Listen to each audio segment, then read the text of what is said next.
शङ्करं शङ्कराचार्यं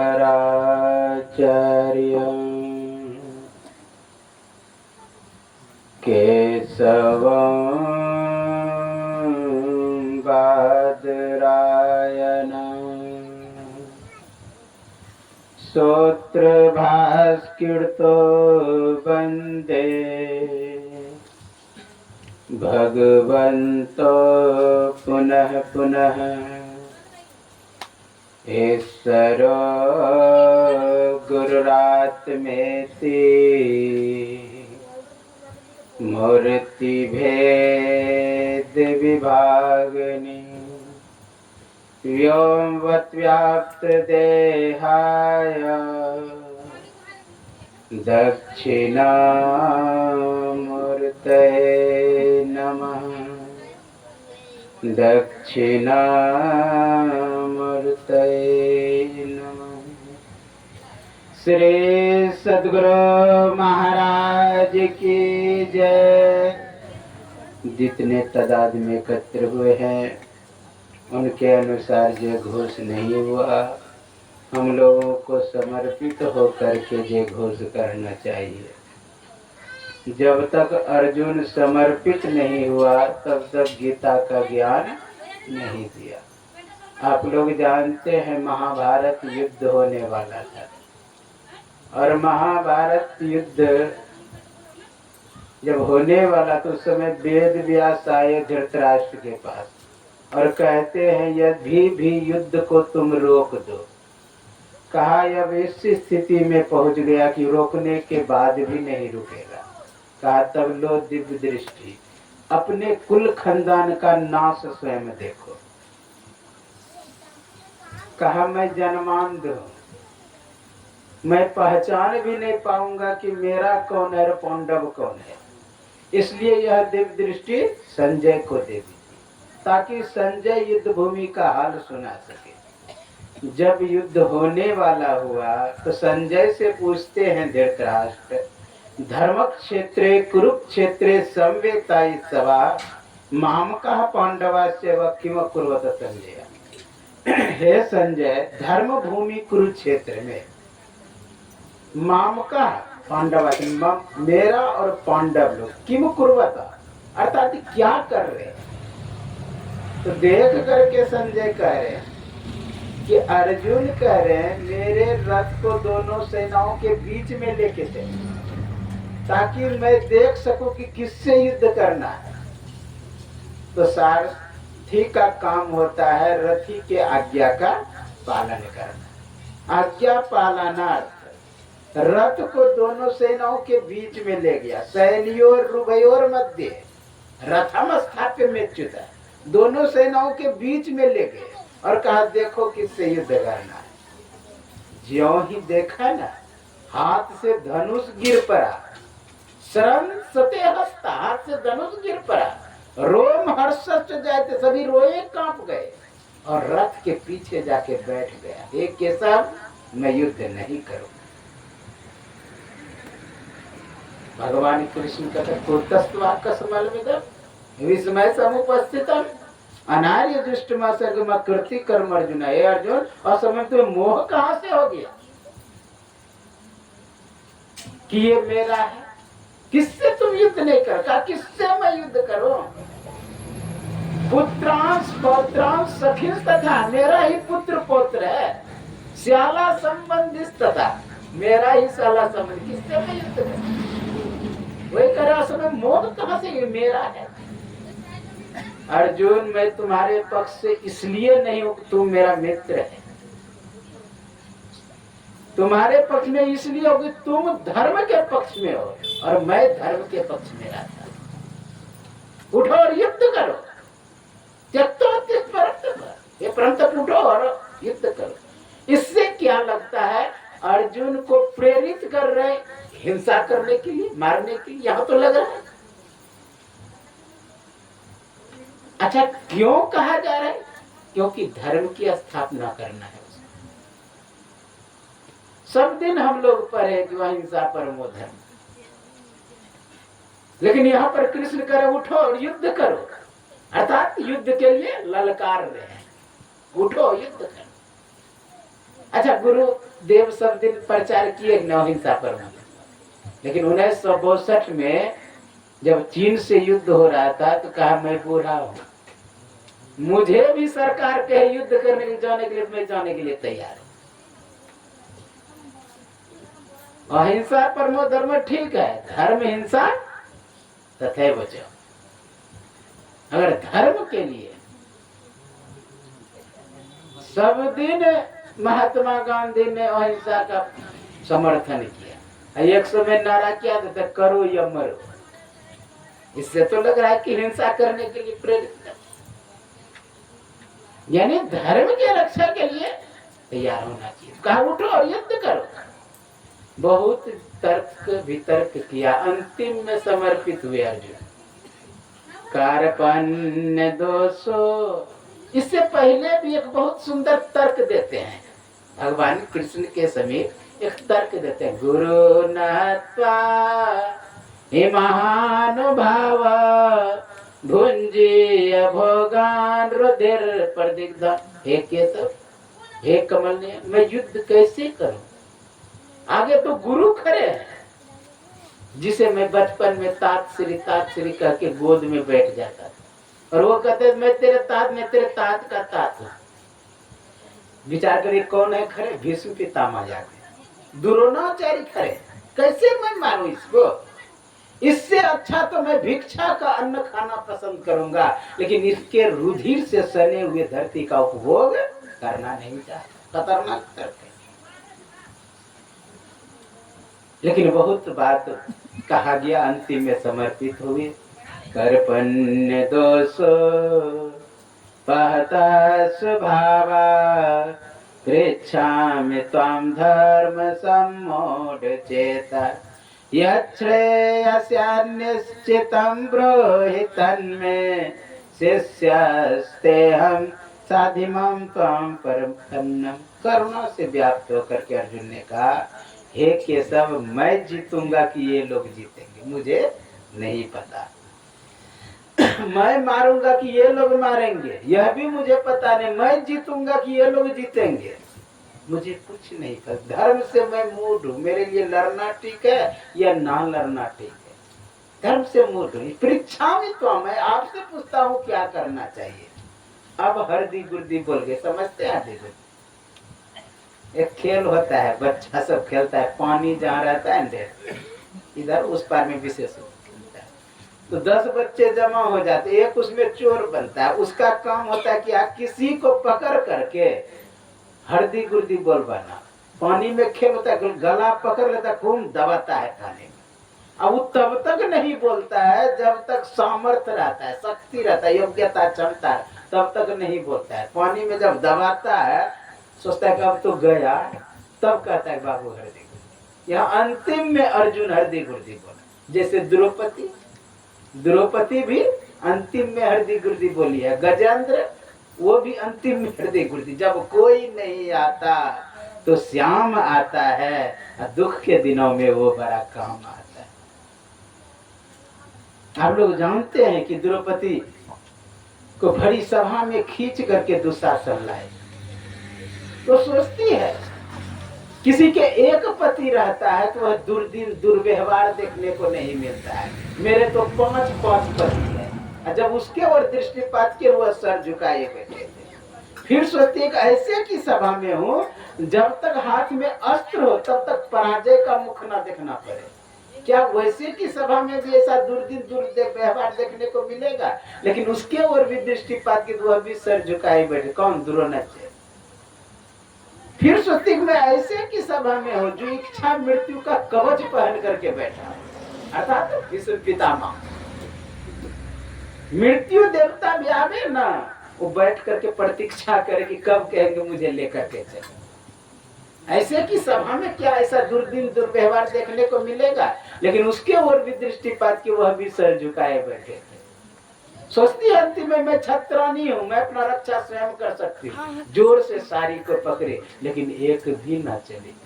अंतिम में तब भगवान के दुख हरो द्वारिका नाथ। आप लोग सुने, सुनो मुरारे बात हमारे, लाज बचाओ हमारी, खड़े हो बीच सभा में, खड़े हो बीच सभा में। सुनो मुरारे बात हमारे, लाज बचाओ हमारे, खड़े हो बीच सभा में, खड़े हो बीच सभा में।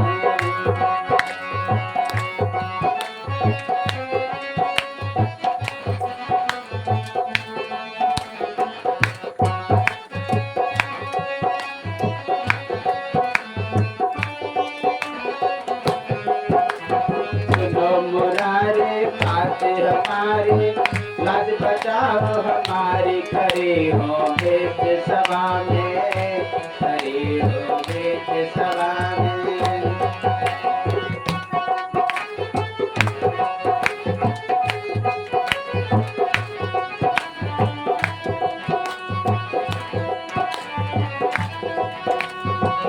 पांचों पति जी मुझे हार चुके हैं, जुए बाजियों में होए होए। सुनो मुरारे बात हमारी, लाज बचाओ हमारी, खड़े हो बीच सभा में, खड़े हो बीच सभा में। सुनो मुरारे बात। बोलिए सद्गुरु भगवान की जय। जो ही हाथ उठा करके पुकार लगाए तो आप लोग जानते हैं इतना सारी आई कि नारी बीच सारी, कि सारी बीच नारी, नारी ही सारी है कि सारी ही नारी। इसलिए जोर से जय घोष करें हाथ उठा के। बोलिए श्री सद्गुरु महाराज की जय। एक बार और हो जाए, श्री सद्गुरु महाराज की जय। सर्वत्र रूप में विराजमान आराध्य देव को कोटि से नमन। व्यक्त रूप में मंचस्थ पूज्य हरिहर बाबा के चरणों में नमन। यत्र तत्र अन्यत्र विराजमान संत जन, विज्ञ जन, सज्जन वृंद, माता एवं धर्मशीला भक्तिमती बहनों के अंतस्थ विराजमान परमात्मा को मेरा नमन। अभी आप लोग यत्र तत्र से, क्या नाम है? नागेंद्र बाबू के दरवाजे पर सत्संग में एकत्र हुए हैं। आप लोग जानते हैं पुण्य तिथि के शुभ अवसर पर यह तो निश्चित है कि इस अंत्येष्टि संस्कार से सभी को गुजरना पड़ता है। चाहे कोई 10 साल पहले मरा हो या 10 साल बाद मरेंगे, या 5 साल पहले या 5 साल बाद मरना है, यह निश्चित है। जातो ध्रुवस्य मृत्यु, ध्रुवो जन्म मृतस्य जन्म। जिसका जन्म हुआ उसकी मृत्यु निश्चित है और इस सिस्टम को कोई बिगाड़ नहीं सकता है। चाहे धनवान हो कि धनहीन हो, गुणवान हो कि गुणहीन हो, रूपवान हो कि रूपहीन हो, बलवान हो कि बलहीन हो, सेवक हो कि स्वामी हो, या भगवान हो कि भक्त हो, इस सिस्टम को, तंत्र व्यवस्था को कायम रखना सब चाहते हैं और रखना ही पड़ता है। षोडश संस्कार में मरण अंतिम संस्कार, अपवाद में संन्यास है। अंगिरा के 42 संस्कार में भी मरण अंतिम संस्कार माना है और अंगिरा का 42 संस्कार और नारद का 39 संस्कार है, उसमें भी उसने अंतिम मरण माना। संस्कार का अर्थ क्या होता है? सम्यक प्रकार, सम उपसर्ग है, संस शब्द बनाए, सुट प्रत्यय होकर के संस्कार डुक्रिया करने धातु डुक आदि अंतर टू डबास लोप होता है। यह कहलन से इस संज्ञा फल से लोप क्री होता है, क्री से कार होता है गया प्रत्यय होकर के। तो सम्यक प्रकारन शुद्धिकरण, पवित्रीकरण, जंग को झाड़ देना, मैल को ढा देना, अर्थात परिष्कृत, विमलीकृत, यानी शुद्ध करना। संस्कार प्रकाश में बहुत सुंदर कहा, पवित्र संस्कार, जो पवित्र कर दे, शुद्ध कर दे, वही है संस्कार।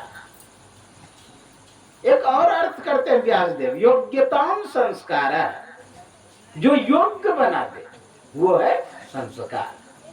जैसे आपके घर में धान होता है, तो धान तो सीधा खाने नहीं लगता, उसको कितना क्रिया करते हैं तब जाके योग्य होता है, खाने के योग्य। आप जानते हैं उसको चूल्हा पर दे करके तारते हैं, उस अंदर क्या क्या क्रिया करते हैं, उसके बाद फिर उसको छिलका समाप्त करते, फिर भी खाने योग्य नहीं हुआ, फिर पानी में खौलाते हैं उसको, फिर निकाल के देखते हैं सिद्ध हुआ कि नहीं हुआ, अर्थात खाने योग्य हुआ कि नहीं हुआ। योग्यता संस्कार, जो योग्य बना वही संस्कार। आपके लिए महाराज आपने कहा पवित्रीकरण, शुद्धिकरण, परिष्कृत, क्या अंदर में गंदगी होता है? अंदर में बहुत गंदगी बैठा है, एक जन्म नहीं, जन्म जन्मांतर तक। ये तो निश्चित है, आप लोग जानते हैं कि सनातन धर्म का ताना बाना जो है पुनर्जन्म पे है, पुनः जन्म होता है हम लोगों। भगवान कृष्ण गीता में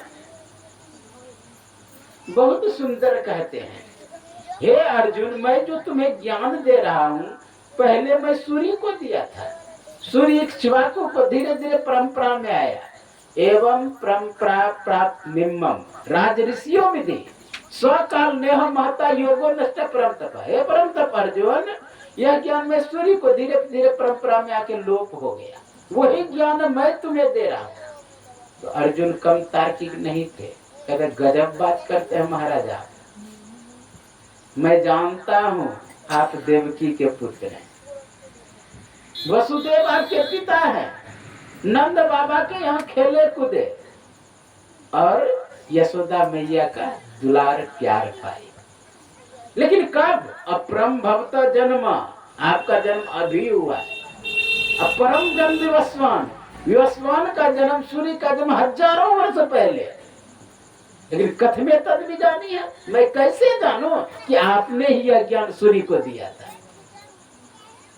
तब भगवान कृष्ण कहते हैं, बहुनी में व्यतीतानि जन्मानि तब चार्जुना तन्याहं वेद सर्वाणि ना त्वं वेत्त परम तप। हे परम तप अर्जुन, मेरा और तेरा जन्म अनेकों बार हुआ है, तन्याहं वेद सर्वाणि, मैं सब जानता हूँ, ना त्वं वेत्त परम, तुम नहीं जानते। अच्छा, सब पूर्व जन्म को जानते हैं? नहीं जानते, लेकिन दृष्टिवान कोई देखा है, जो दृष्टि को चलाना जानता है वह देखा है कि पूर्व जन्म में क्या। बुद्ध का धम्पद पढ़ेंगे न, विशेष बैक गियर लगा के दिखाया, बैक गियर पूर्व में किया था। कोई भी प्रसंग आप उल्टा के देखिएगा आश्चर्य लगेगा। शुरू में एक प्रसंग है धम्पद में, एक चक्षुपाल नाम के अरहत भिक्षु थे, मोक्ष प्राप्त किए हुए भिक्षु, वो अंधे थे। तो एक भिक्षु भगवान बुद्ध से पूछते हैं, हे भंते, अरहत भिक्षु होते हुए भी चक्षुपाल अंधे क्यों है? कहा कि सुनो, ये पूर्व जन्म में बहुत बड़े वैद्य थे, आजकल के भाषा में डॉक्टर समझ, बहुत बड़े वैद्य थे। इसके पास एक बूढ़ी माता आई, कहा कि मेरा अगर आंख ठीक आप कर देंगे तो आधा संपत्ति मैं आपको दान में दे दूंगी। दवाई करने लगे डॉक्टर, और उसको पूरा विश्वास था कि आंख ठीक हो जाएगा, संयोग से आंख ठीक भी हो गया। अब बूढ़ी माता सोचती है, अगर डॉक्टर को मैं बोल दूंगी कि आंख ठीक हो गया तो आधा संपत्ति देना पड़ेगा, इसलिए बोलूंगी ही नहीं कि मेरा आंख ठीक हो गया। अब जो ही डॉक्टर के पास जाए न, तो लाठी चकते हुए जाए। गए डॉक्टर के पास, कहा माता जी अब तो आंख ठीक हो गया। कहा नहीं, अभी ठीक नहीं हुआ है। फिर दवाई दी, फिर चली गई घर। फिर आई, माता जी अब तो ठीक निश्चित हो गया। कहा अभी भी नहीं हुआ है। तीसरे दिन आ रहे थे, इधर से डॉक्टर साहब क्लिनिक से निकल के बाहर गए टहलने के लिए कोई काम से, निकल के जब देखते हैं तो माता जी देखते हैं लाठी घुमाते हुए आ रही है आकाश में। वो लाठी घुमाना बता रहे आंख ठीक हो गया है। डॉक्टर फिर जब अपने क्लिनिक में गए, माता जी ज्यों ही हॉस्पिटल के अंदर उसे लाठी टेकना शुरू कर दिए नीचे। लाठी टेकना बता रहे कि अभी अंधी है, लेकिन लाठी घुमाना बता रहे थे कि अंधापन दूर हो गई। कहा माता जी अब तो ठीक ही हो गए होंगे। कहने अभी ठीक नहीं। गुस्सा से डॉक्टर क्या किया, उसके आंख में ऐसा लिक्विड दे दिया कि उसका आंखें खराब हो गया। वही कर्म पीछा करते हुए उस डॉक्टर का अरहत भिक्षु होते हुए भी अंधा थे। मनो पुब्बम गमा दम्मा मनो सेठा मनोमया मनसा च पसन्ने न भासती व करोती व ततो नंग दुख मनवेती बहतो व चक्कम पदम। कहा जिस तरह बैल के पीछे बैलगाड़ी का चक्का चलता है, उसी तरह मनुष्य के पीछे कर्म चलता है। कब हावी हो जाएगा कर्म गति टारे नहीं करे, नहीं हटा सकते कितना भी प्रयास। इससे सिद्ध हुआ कि हम लोगों का जन्म होता है। एक और श्रीमद् भागवत महापुराण का उपाख्यान है। एक चित्रकेतु नाम का राजा था। राजा धन्य धान्य से परिपूर्ण था, लेकिन आश्चर्य की बात उस धन्य धान्य का उपभोग करने वाला कोई नहीं था, अर्थात तो पुत्र नहीं था। आप कहेंगे क्या पत्नियां नहीं थी? पत्नियां थी, एक नहीं, दो नहीं, 100 नहीं, 200 नहीं, 1 लाख नहीं, 2 लाख नहीं। आश्चर्य की बात, भगवान कृष्ण का रिकॉर्ड तोड़ने वाले 1 करोड़ रानियां। भगवान कृष्ण को कितना 16,108, लेकिन इनको 1 करोड़ रानियां, लेकिन किसी से पुत्र नहीं। एक बार अंगिरा ऋषि नारद बाबा उनके राजमहल में आए, स्वागत किया, सम्मान किया। तो अंगिरा ऋषि कहते हैं, हे राजन, अंदर से चिंता की रेखा दिखाई दे रहा है। कहा महाराज, धन्य धान्य की कोई कमी नहीं है, लेकिन इसका उपभोग करने वाला कोई नहीं है। कहा महाराज मुझे आप पुत्र दीजिए। सारे पुत्र के चक्कर भजन करो, लेकिन माने ही नहीं, जिद्दी। कहा महाराज मैं सुन रखा हूँ, जो न करे लकीर सो करे फकीर। जो लकीर नहीं कर सकता है, आप कह रहे हैं कि तुम्हारे हाथ में हस्तरेखा नहीं है कि पुत्र नहीं होगा, ब्रह्मा जी लिखा ही नहीं। तो मैं सुन रखा हूँ, जो न करे लकीर सो करे फकीर। जो लकीर नहीं कर सकता वो फकीर कर सकते हैं। करता करे न कर सके, गुरु करे सो हो। जो सृष्टि करता, पालन करता, संहार करता नहीं कर सकते हैं, वो गुरु कर सकते हैं। देखा कि ये जिद्दी भक्त है, योग बल से हाथ ऐसे किया, एक फल आया, इसे इस फल को लो, खा लेना, खिला देना अपनी पत्नी को, योग्य पुत्रों का जन्म होगा। फल दिए, सोचा कि अब किसे खिलाऊं? 1 रानियां रेत खिला दी, 1 करोड़ रानियां। और यदि 1 करोड़ टुकड़ा कर दें, हो न हो जरासंध वाला हाल हो जाए। जरासंध से आधा आधा हुआ, फल खाया, आधा काट करके आधा करके जो खा लिया, तो अधे पुत्र जरासंध। जरा नाम की स्त्री जोरी थी, इसलिए जरासंध नाम पड़ा। वो विस्तार से कथा उधर नहीं जाओ। कहने का भाव, उसने सोचा मैं किसे खिलाऊं, तो बड़ी रानी को खिला दिया। संयोग से कुछ दिन के बाद सुंदर पुत्रों का जन्म हुआ। थोड़ा पाल पोस करके बड़ा, लेकिन और जो रानियां थी उससे जलने लगी, ईर्ष्या करने लगी, जहर खिला के बच्चे को मार। जब जहर खिला के बच्चे को मार देते हैं, होता क्या है, रोने लगते हैं। फिर राजा उधर से अंगिरा और नारद फिर आए। कहा राजा तुम रो रहे हो? कहा जो पुत्र दिए थे वो मर गया। कहा कहाँ पर? हम कुछ के रखा हुआ। पुकारा जीवात्मा पश्य भद्रंते, ज्यों ही पुकारा है जीवात्मा, दौड़ करके बच्चा महात्मा जी के पास आ गया। और महात्मा जी कहते क्या है? महात्मा जी कहते क्या कहते? मातरम पितरम चलते, तुम्हारे माता पिता याद कर। माता पिता के पास गए और कहते कस्मिन जन्म महियम मातरम पितरम चलते, किस जन्म के तुम माता पिता हो बताओ तो सही, क्योंकि कितने बार मैं तुम्हारा बाप बना, कितने बार मैं तुम्हारा बाप बना और कितने बार मैं तुम्हारा बेटा बना हूं, किस जन्म के माता पिता हो बताओ तो सही। माथा पर हाथ रखा चित्रकेतु कि अभी अभी पाल पोस करके थोड़ा सा बड़ा किए थे, पहचानने से इनकार कर रहा है। ऐसा बैराग हुआ, उठाया कमंडल। आजकल के बेटा पहचानता कम है बाप को, लेकिन कमंडल जल्दी नहीं उठाता है। उठाया चित्रकेतु, भागा भजन करने के लिए। वही बाद में वृत्रासुर बनाया, लंबी कथा नहीं की। कहने का भाव क्या है कि अनेकों जन्म होता है हम लोगों को, जब अनेकों जन्म होता है तो अनेकों कर्म भी होता है। एक क्षण भी मानव कर्म किए बगैर नहीं रह सकता है। भगवान कृष्ण कहते हैं ना ही कांक्षित क्षणमपि जातु तिष्ठत कर्म कृता कार्यते है अवश्य कर्म प्रसिद्ध दे कर्मणा। एक क्षण भी मानव कर्म किए बगैर नहीं रह सकता है।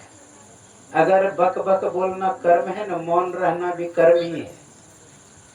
दौड़ते रहना कर्म है तो रुक जाना भी कर्म ही है। ना करने की चेष्टा करना भी कर्म ही है। इसलिए एक क्षण भी मानव कर्म किए बगैर नहीं रह सकता। तो कर्म किससे होता है? आप जानते हैं ज्ञानेंद्रियां है, कर्मेंद्रियां है। कहेंगे महाराज आंख ने कर्म किया, आंख तो यहीं पर जला दिया जाता है। कान ने कर्म किया तो कान यहीं पर जला दिया जाता है। जिह्वा नासिका ने कर्म किया, यहीं पर जला दिया। हाथ पैर आदि इंद्रियों ने कर्म किया, यहीं पर जला दिया जाता है। तो कर्म भी जल गया होगा? नहीं, ऐसा होता है ये कर्म करने का अधिकारी है, लेकिन ये रखता नहीं है कर्म का फल, कहीं और ट्रांसफर कर देता है। आंख का द्वारा किया हुआ कर्म आंख अपने पास नहीं रखता, मन के द्वारा स्मृति में भेज देता है। कान के द्वारा किया हुआ कर्म कान अपने पास नहीं रखता, मन के द्वारा स्मृति में भेज देता है। जिह्वा नासिका के द्वारा किया हुआ कर्म जिह्वा नासिका नहीं रखता, मन के द्वारा स्मृति में भेज देता है। हाथ पैर आदि इंद्रियों के द्वारा किया हुआ कर्म हाथ पैर आदि इंद्रियों नहीं रखते, मन के द्वारा स्मृति में। संस्कार कोश जिसे क्रोमोसोम कहते हैं, वहां पर वह संस्कार को जमा है। ये पूरे मनुष्य का शरीर 600 खरब कोशिका सेल से बना है। 600 खरब कोशिका सेल में 600 खरब केंद्रक है, नाभिक, उसमें है न्यूक्लियस एसिड, उसमें सब जमा रहता है। एक अमेरिका में खोज हुआ है विश्वविद्यालय में, क्या एक चूहा पर, चूहे को कुछ पढ़ाया सिखाया लिखा पढ़ने के लिए, वो क्या किया, उस चूहा को मार के उसे न्यूक्लियस एसिड निकाल लिया और दूसरे चूहा में डाल दिया, और वो चूहा भी उसी तरह करने लगा बिना पढ़ाए पढ़े। मतलब संस्कार उसमें चला गया, संस्कार को। उसी तरह हम लोग जो कर्म करते हैं वह संस्कार कोश में जमा हो जाता है। पतंजलि मुनि बहुत सुंदर सूत्र बनाते हैं, विषया संपरमुषा स्मृति।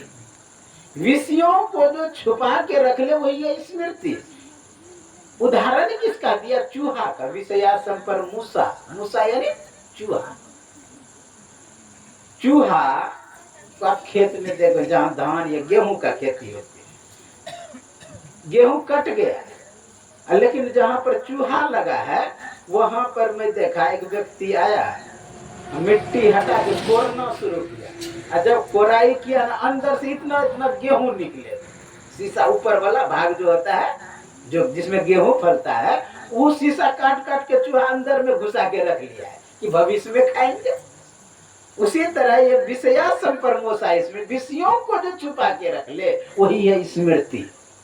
जैसे मोबाइल में ऑडियो वीडियो आप लेते हैं, स्क्रीन पर ही नहीं रह जाता है, वो मेमोरी में, मेमोरी जो होता है मेमोरी में चला गया। मेमोरी निकाल लीजिए, मोबाइल को थवा कर दीजिए, और वो मेमोरी दूसरे मोबाइल में लगा दीजिए। जो भी ऑडियो वीडियो आपने किया है वह सब आपको दिखाई देना। उसी तरह ये जो कर्म किए हैं वो मेमोरी बन के, संस्कार कोश बन करके निकल जाता है। आप लोग सुने होंगे धर्मानुगच्छति जीव में का, जीव के संग में धर्म कर नहीं जाता है,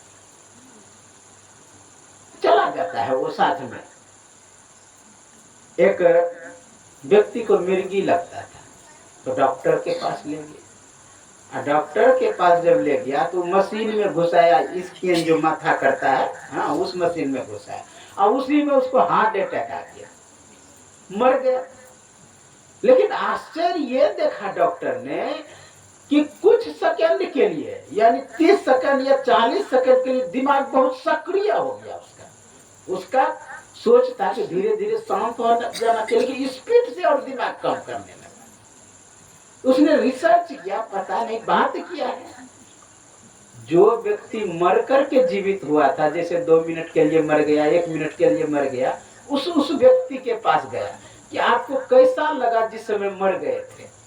उसने कहा कि 30-40 सेकंड में पूरे जीवन का जो चरित्र है पूरा उलट गया, यानी जानते हैं मेमोरी में लोड हो गया, पूरा जीवन चरित्र टीवी की तरह का दिखाई देने लगता है, उतना 30 सेकंड। लिखा हुआ है कि कितना बार ये कंपित होता है मस्तिष्क, कितना सेकंड में कब उस समय विशेष सक्रिय हो जाता है, कार्य करने लगता है। ये जीवन का जितना कर्म है सब मेमोरी बन के निकल जाता है। जैसे कि आप लोग कमाने के लिए बाहर गए, रास्ते में आ रहे हैं, कहीं घटना घट गया, तो आप लोग पैसा अगर खाता पर रख दिए हैं तो सुरक्षित रहेगा, लेकिन रास्ते में अगर चोरी डकैती तो पैसा नहीं रहेगा तो क्या होगा। उसी तरह इस शरीर का कुछ हो जाए, लेकिन कर्म आपका किया हुआ संग्रहित है। सत्संग क्या करता है, उस कर्म को डिलीट कर देता है, यानी साफ कर देता है। आप लोग सुने होंगे, जो कोई मिले उन सोनर होई पवित्र, लगे हरि रंगा, दोष कलंक सबय मिट जाए, नीचों होए जात तंगा। जो अति मलिन नीर गंग मिलत होए जात है गंगा, सुंदर शुद्ध करे जगमाही बरो सत्संगा। इसलिए कहा कि सत्संग लागी रो रे भाई, तेरी बिगड़ी बात बन जाएगी। तो आप लोग पाठ में सुन रहे थे, सत्य का सहयोग किया गिद्धराज जटायु ने। क्या ये जानते थे गिद्धराज जटायु कि हम मरेंगे, मेरा पंखा कटेगा, यह भी जानते थे, लेकिन मेरे सामने दूसरे का हरण हो यह मुझे पसंद नहीं है। दूसरे के उपकार के लिए लड़ पड़े, परहित दूसरे के उपकार के। आप लोग जानते हैं, युद्ध जब करने लगे उसका पंख कट गया और गिर गए। अभी पाठ में जो सुन रहे थे, गिर गए तो हाराम रट गए। उनको पता था कि मेरा पंख कटेगा या मरूंगा, ऐसा जानकारी रहते हुए भी उसने सत्कर्म किया, दूसरे को बचाना। अच्छा, आप अगर समझ जाएंगे कि हम हार गए जाएंगे और नहीं युद्ध करें, ये बुद्धिमत्ता नहीं है। हारना जितना बाद की बात है, आपका पहला कर्तव्य है कि युद्ध करें। यहाँ पर युद्ध किया। जानते हैं लोग मरता है, 1 सेकंड में 2 आदमी पूरे विश्व में मर जाता है, 1 मिनट में सैकड़ों व्यक्ति मर जाता है, 1 घंटे में बहुत व्यक्ति मरता है, 1 दिन में तो हजारों मर जाता है, 1 साल में लगभग 6 करोड़ लोग भी पूरे विश्व में मर जाता है, 6 करोड़। अगर बीमारी हो तो बातें अलग है, जैसे कोरोना हुआ, बात ही क्या। प्रथम विश्व युद्ध में 3 करोड़ लोग मरे, द्वितीय विश्व युद्ध में 7 करोड़, और उसी समय बीमारी चला था, उससे 10 करोड़ मर गए। महाभारत युद्ध में अकेला भीष्म पितामह 10 करोड़ को मारे, अर्जुन 9 करोड़ को मारे। पूरे महाभारत युद्ध में 1 अरब 66 करोड़ लोग मरे।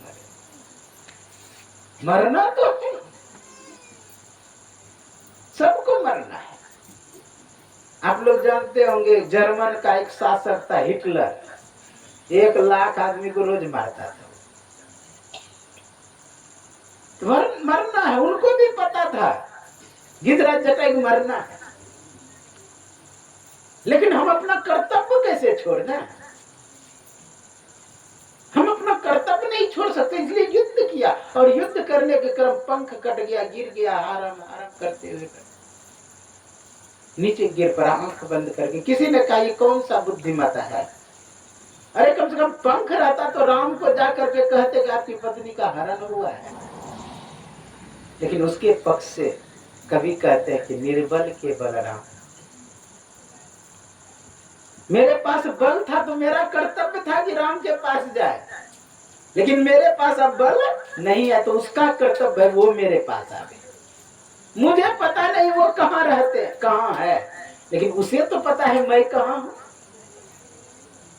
रट रहते हाराम हाराम, भगवान राम आ गए और गोद में उठा, कहा कोई भी हो चले जाओ, मुझे राम राम रटने दो। आंख बंद करके रट रहे। तब कहा वही राम में। गदगद गिरा नयन बह निकला, आंखों से आंसू गिरने लगे, आंखों से आंसू गिरने लगे। कहा राम कहा तनु राखो ताता। हे मित्र, इस शरीर को रखो, मैं जैसा का तैसा बना, जैसा तुम्हारा शरीर था वैसा बना। मेरे में सामर्थ्य है, क्षमता है। जो चेतन का जर करे ही, जर ही करे चेतन, असमर्थ रघुनायक भजे ही जीवते धन। जो जर को चेतन कर सकते, चेतन को जर कर सकते, ऐसा सामर्थ्य है भगवान। इसलिए मैं कर सकता हूं। तुम्हारा पंख कटा है, मैं पंख बना सकता हूं, क्योंकि मैं सर्जरी समझते हैं। हमारे भारत में तो बहुत दिन से सर्जरी चल रहा है। आप लोग जानते हैं भगवान शंकर ने एक बार अपने ससुरे गला काट दिया। सर्जरी किया कि नहीं? कौन सी का सर्जरी? बकरा का मुंडा लगा दिया। हम लोग तो सुने थे भाई मनुष्य का फेफड़ा खराब होता है तो बंदर का लगा देता है। अब वहां देखिए हमारे पुरानों में किसका बकरा का मुंडा लगा, अपना बेटा का एक बार काट दिए गला, तो किसका मुंडा लगा दिया? हाथी का। कितने बड़े सर्जन, उतना दूर का बात छोड़िए। अंग्रेज के समय में दक्षिण भारत लड़ने के लिए कर्नल कूट को भेजते थे अंग्रेज। और उधर का एक राजा था हैदरली। हैदरली से बार बार कर्नल कूट हार जाता था, फिर चढ़ाई करता था। गुस्सा से हैदरली क्या किया, उसका नाके काट दिया। कहा अगर दिखाएगा अंग्रेजों को जाके हाँ कि नाक कटवा के आया है, अपमान होगा तब समझेगा। उसका नाक काट दिया, नाक काट दिया। नाक हाथ में लेकर के भाग रहे थे। नाक हाथ में जो लेकर के भाग रहे थे, गांव से गुजर रहे थे। गांव के एक नाई जो केस बनाते, वो कहा कि मैं कटी हुई नाक लेकर के कहाँ जा रहे हैं? कहा कि अरे गिर गए, नाक कटे। कैसे कहेगा? हैदरली काट दिया है। कहा अगर रात भर आप रुकेंगे तो आपका नाक ठीक हो सकता है। रात भर रहा और उसका नाक ठीक हो गया। अपने ब्रिटेन संसद में जाके कह रहा है अपने मित्र से, दो सर्जन था उसका मित्र, कहा मेरी नाक कटी हुई लग रहा है। कहा कि नहीं तो, अरे खास तुम सर्जरी जानते, भारत से सीख करके आओ। भारत में मेरा नाक रात भर के सर्जरी ठीक किया है। कहने का भाव गांव गांव में सर्जन था। भारत वैसे सोना की चिड़ियाघर नहीं था, वास्तविक में था सब चीज। हम अपने इतिहास को भूल रहे हैं, गलत इतिहास पढ़ाया जाता है। क्योंकि जानवे करते पहला शिक्षा मंत्री कौन था? तो जो शिक्षा मंत्री 3-4 रहा हो दूसरे धर्म का, तो वो अपने धर्म का सिखाएंगे कि आपको सिखाएंगे?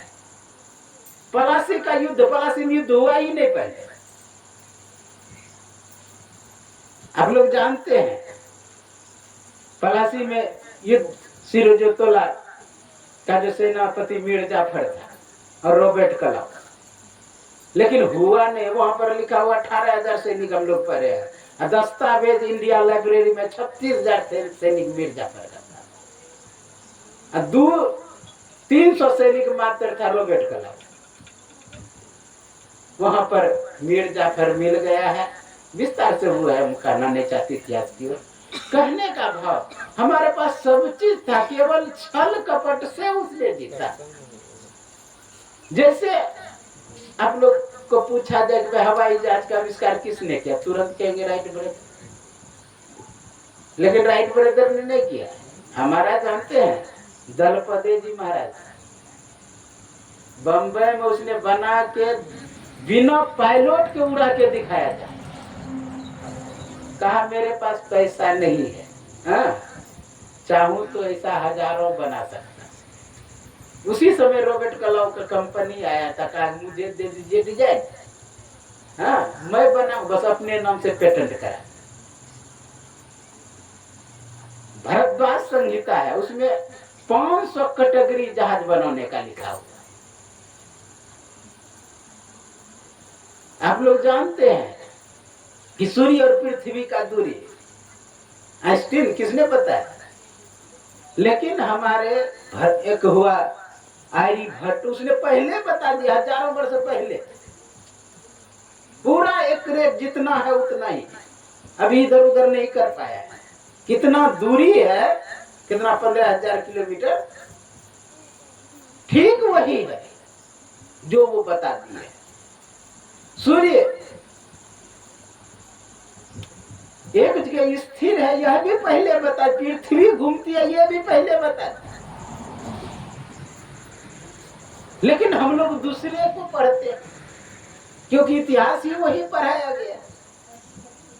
जो पढ़ाया जाए वही बच्चा सीखे। इसलिए हम लोगों को अपने सभ्यता की ओर लौटना चाहिए। मैं कह रहा था कि राम कहा तनुराकब, कहा कि सर्जरी मैं कर सकता हूं, तुम्हारा जो पंख कटा है मैं पुनः पंख दे सकता हूं। राम कहा तनुराकब होता था, सामर्थ्य है। आप लोग जानते, एक बार की बात है, जब गजेंद्र पूरे फैमिली के साथ तालाब में गए स्नान करने के लिए, वहां ग्रह ने पकड़ लिया। ग्रह ने पकड़ लिया, भयंकर युद्ध हुआ। कई हजार वर्ष तक का युद्ध हुआ।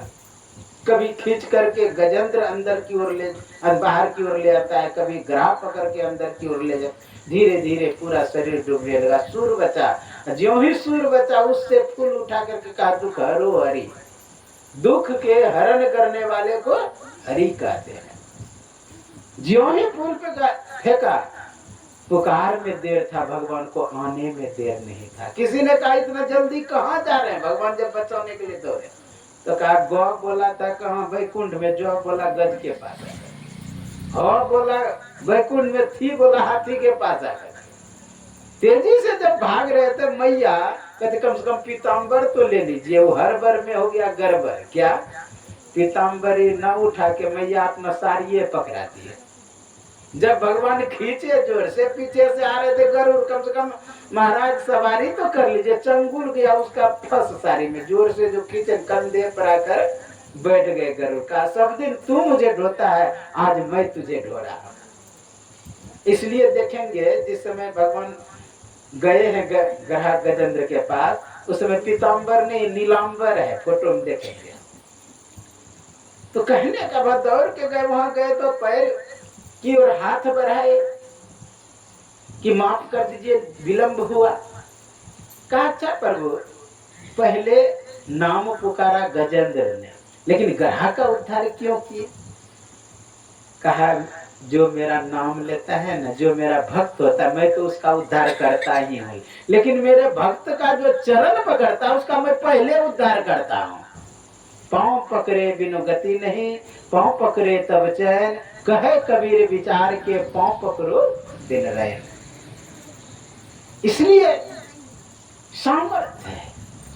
किसी ने कहा कि महाराज गजेंद्र डूब जाता तो भगवान उसे ऊपर कर सकते, गजेंद्र मर जाता तो उसे जीवित कर सकते, पैर कट जाता तो उसका सर्जरी कर सकते थे। इतना जल्दी आने की क्या जरूरत? कहा ये तो निश्चित है, डूब जाता तो उसे ऊपर कर सकते, मर जाता तो उसे जीवित कर सकते थे, पैर कट जाता तो उसका सर्जरी कर सकते थे। लेकिन मेरा नाम लिया, मेरा नाम न डूब जाए, इसलिए आना पड़ा। ये सामर्थ्य है भगवान। इसलिए कहा कि राम कहा तनु राखो ताता, शरीर को रखो। तो क्या कहते गिरिराज जटाई? गिरिराज जटाई कहते हैं कि प्रभु किस लिए शरीर को रखो? कोई अभिलाषा हो, कोई अभिलाषा का पूर्ति करने के लिए लोग शरीर को रखते हैं। लोग जल में घुस करके तपस्या करते हैं, अभिलाषा रखते हैं कि आपका दर्शन हो जाए। जन्म जन्म मुनि, अभी पाठ में सुन रहे, जन्म जन्म मुनि जतन करहि अंतराम आवत नहीं। जाकर नाम मरत मुख आवा, अधमहु मुक्त होय सुरती गावा। कहा जन्म जन्म तक लोग जल में घुस करके तपस्या करते हैं, जन्म जन्म तक उल्टा लटक करके तपस्या करते हैं। लोग पंच अग्नि तपते हैं, क्या क्या नहीं करते आपको पाने के लिए, लेकिन फिर भी आप दर्शन नहीं देते। किसी को हाथ प्राप्त हुआ, ध्रुव को आपने कितना जंगल में भटकने के लिए मजबूर किया, कितना कष्ट सहा, तब आपने दर्शन दिया। प्रहलाद 5 वर्ष का बालक, जो बेचारा खाने खेलने का समय, उसे जंगल में भटकने के लिए मजबूर किए, तब आपने दर्शन दिया। मेरा तो अभाग्य है कि मैं आपका गोद प्राप्त कर लिया। किस अभिलाषा की पूर्ति के लिए मैं शरीर को रखूं? इसलिए आप जानते हैं यहाँ पर कितना अच्छा भाव है कि मरने के समय भगवान याद आ जाए। लोग को याद नहीं आता है। क्यों नहीं याद आता है? कि जिंदगी भर, एक बार जय घोष करेंगे, बोलिए श्री सद्गुरु महाराज की जय। एक बार और, श्री सद्गुरु महाराज की जय। तो जन्म जन्म तक लोग प्रयत्न करता है, फिर भी राम नहीं आता है। यदि आप भजन कर रहे हैं तो स्वाभाविक है अंतिम में भी भजन ही याद आएगा। जो आप कर रहे हैं वही आएगा। एक दिलीप जायसवाल था पूर्णिया जिला, मैं उसके यहाँ जाता था सत्संग। उसका पिताजी मरणासन में पड़ा हुआ था, जिंदगी भर वो क्रय विक्रय किया था। जैसे अनाज गांव में खरीदा, शहर में जाके बेचता, और मरणासन में पड़ा हुआ था। उसको उल्टावे तब उल्टे, बैठावे तब बैठे, बोल भी नहीं पाता। सहयोग से 5 मिनट के बाद शरीर छूटने वाला था। बेटा को संकेत किया, मुझे उठा के बैठाओ, बैठाया। एक बोली अंतिम में निकला, क्या रे दिलीप, देखो बोरा तो बकरी नहीं काट रहा है, अब बोलिए मरने वाला वो बोरा पर क्या है उसका। तो जिंदगी भर जो काम करेगा वही याद आएगा। भगवान कृष्ण का भक्तिया युक्तो योग बल है न, भक्ति और योग बल से कहा क्या करा, ध्रुवोर मध्य, दोनों बहु के बीच में मन को स्थापित कर। लेकिन भक्ति बल रहेगा तब ना, योग बल रहेगा तब ना। पहलवानी का बल किसको? जो पहलवानी किया। धन बल किसको? जो धन इकट्ठा किया है। जो धन इकट्ठा किया ही ने बल इकट्ठा किया, उसे बल और धन बल कहाँ से आएगा? इसलिए हम जब जब उसी समय भजन करना प्रारंभ करना, संस्कार बनेगा और आप दुर्गति को भी प्राप्त हो। भगवान कृष्ण गीता में बहुत सुंदर कहते हैं, यम यम स्मरण भावम त्यजन्ते कालेवरम तम तम व्यक्ति कुंते सदा तद्भाव भाविता है। जो जो स्मरण करता है वही वही वह होता है। जो जो स्मरण, यम यम स्मरण भाव त्यजन्ते कालेवरम, शरीर का त्याग, तम तम व्यक्ति कुंते, वही वही वह होता है। क्योंकि सदा तद्भाव भाविता, वह उसी भाव से भावित रहता है। आप लोग उपनिषद का श्लोक सुने, देहावसान समय चित्ते यद्याद्वि भाव्य तत्तदेव भवेत् जीव इत्येव जन्म कारण। देह अवसान के समय, देह से निकलने के समय चित्त में जो जो भावनाएं जीव करता है वही वही वह होता है। यही जन्म का कारण है। आप जानते हैं भरत मृग के बच्चे को बचाए। भरत एक राजा थे, विस्तार से कथा है भागवत में, उतना नहीं कहूं। मतलब भरत को आसक्ति हो गया उस हिरणी के प्रति, तो क्या हुआ, स्व मृगेन काले, वह मृग योनि को ही प्राप्त हो गया, वह मृग ही बन गया। लेकिन उसे ख्याल था कि मैं भरत था, भजन करता था, इस हिरणी के प्रति आसक्ति होने के कारण मैं हिरण्य योनि को प्राप्त हुआ। तो सूखी सूखी पत्तियां खाने लगा, कहीं आसक्ति ना हो, लगाव ना हो। क्योंकि जो भी आप कर्म करते हैं वह बुद्धि में संयुक्त होकर के रहता है। भगवान कृष्ण ही अपने मुकाबले से कहते हैं, बहुत सुंदर श्लोक है। हाँ, तन तत्र तम बुद्धि संयोग अलभते पूर्व देह का। जो जो बुद्धि में संयोग किया वो अलभते पूर्व जन्म का वो है। अभी जो हम लोग कुछ भी करें पूर्व जन्म का संयोग संचित है।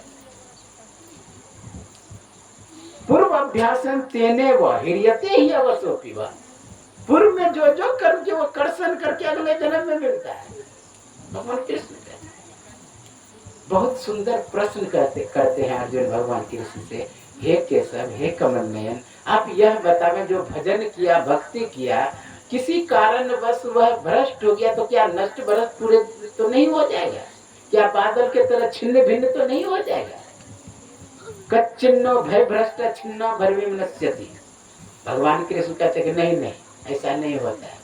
ना पार्थ इस लोक में ना उस लोक में कभी दुर्गति नहीं होता है।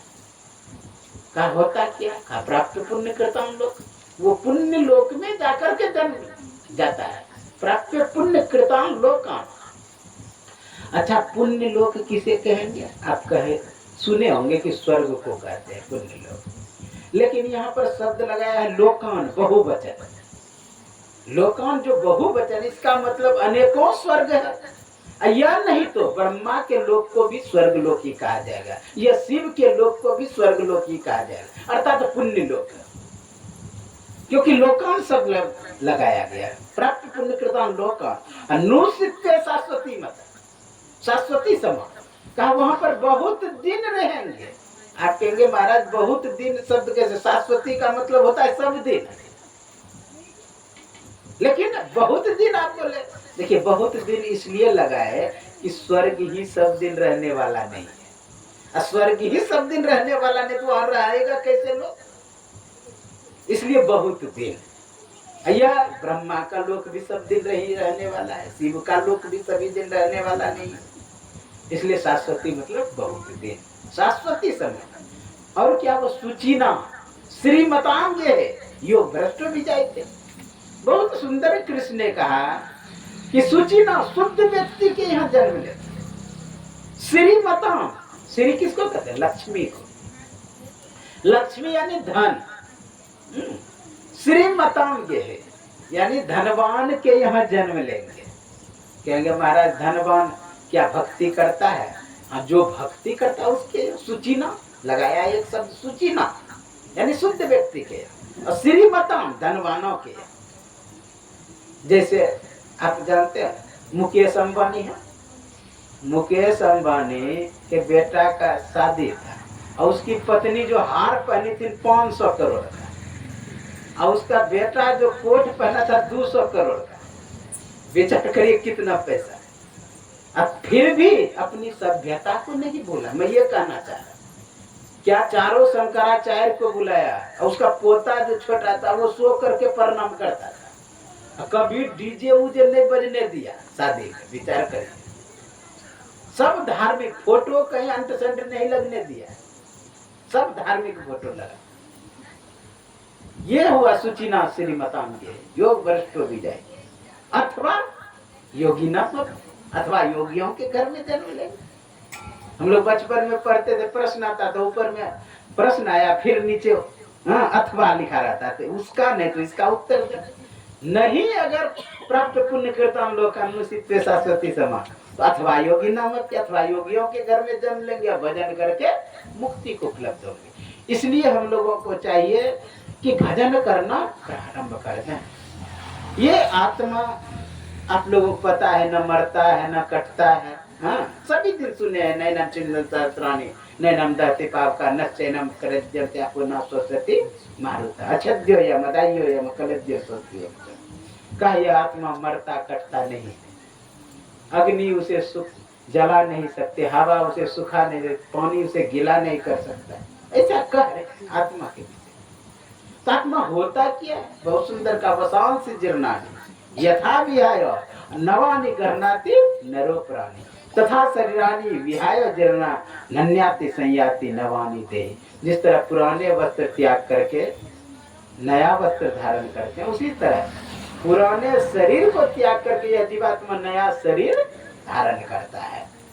अच्छा एक बात, यदि अच्छा व्यक्ति होगा, फटा चिटा भी कपड़ा है, अगर दूसरा कपड़ा व्यवस्था नहीं हुआ तो त्यागेगा। जो हाउस में व्यक्ति होगा, जो ज्ञानी होगा, जो ज्ञानी नहीं होगा, हाउस में नहीं होगा, तो वो तो नया कपड़ा भी फेंक देगा। देखिए, शरीर छूटना और छोड़ना जमीन आसमान का फर्क है। शरीर छोड़ता है ज्ञानी और छूटता है अज्ञानी से। छूटता है अनजान में, छोड़ता है जान करके। योगी जो होता है शरीर को छोड़ता है, असंसारिक से शरीर छूटता है।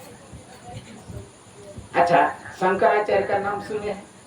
शंकराचार्य पूरे भारत में शास्त्रार्थ करते हुए बिहार आए। बिहार में एक मंडल मिश्र था, बहुत बड़ा विद्वान, उसके यहाँ गए। उससे शास्त्रार्थ करने के लिए चैलेंज किए। शास्त्रार्थ हुआ, आप लोग सुने होंगे कथा। शास्त्रार्थ हुआ। शास्त्रार्थ होने के बाद मंडल मिश्र हार गए।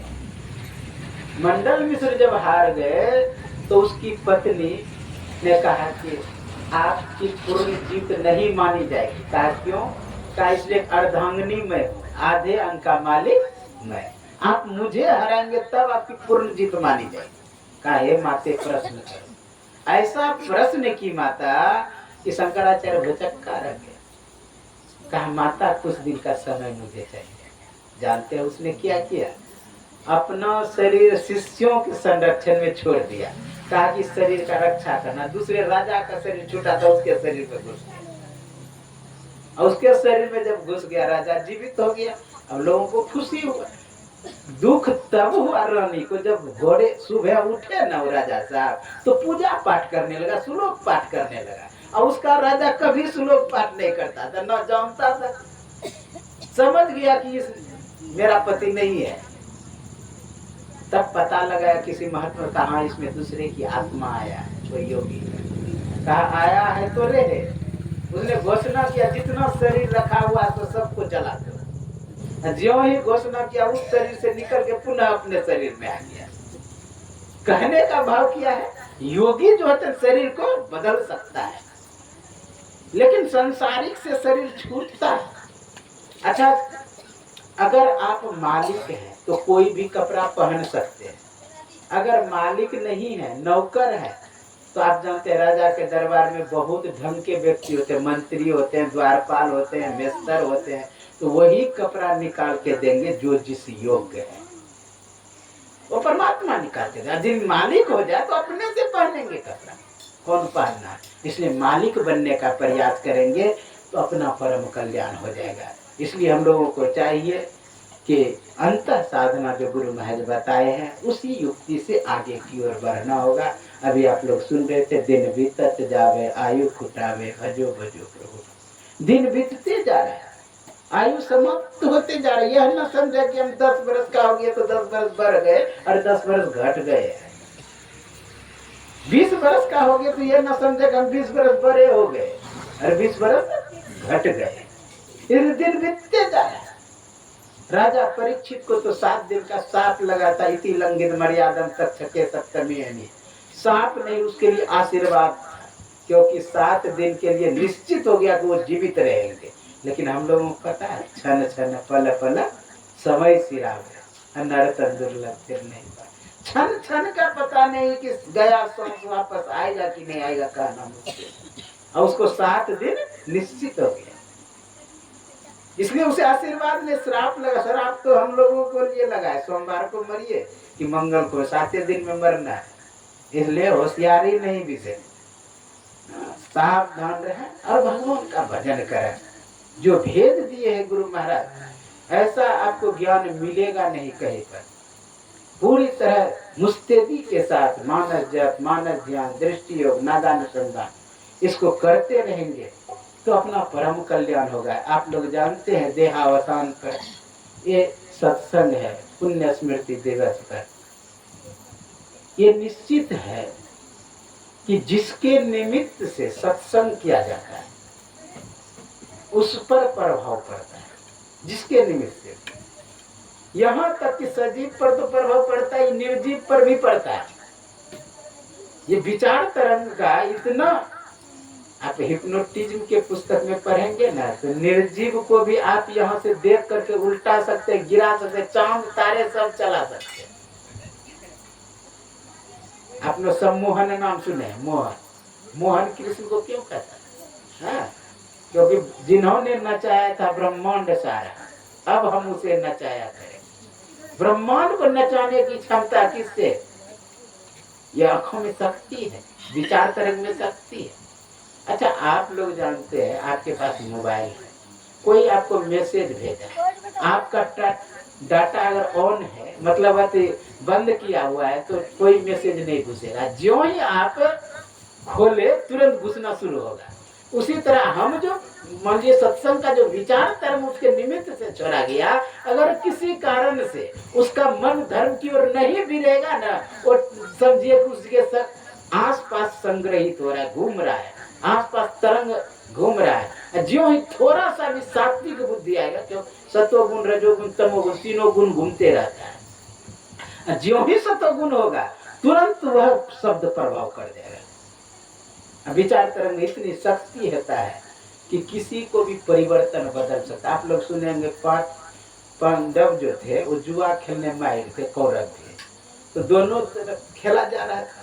तो कौरव को कहा शकुनी मामा ने कि भांजे क्या लोगे? गोट्टी पालते थे वही, कहा कौन लेगा? 5 लेंगे। कहा कि 5 ही होगा, क्योंकि गोट्टी मेरा बात सुनता है, कोई जादू टोना नहीं। वो क्या करता, गोट्टी को लेके सुनाता था, 5 हो जा, 5 हो जा, 5 पटकता था, 5 ही होता था। कारण कि आंखों से 80% ऊर्जा निकलती है और विचार तरंग जो गया वो प्रभाव करता है। इसलिए जिसके नाम से भी सत्संग हो रहा है, स्वाभाविक है उसके पास तरंग पहुंचता है।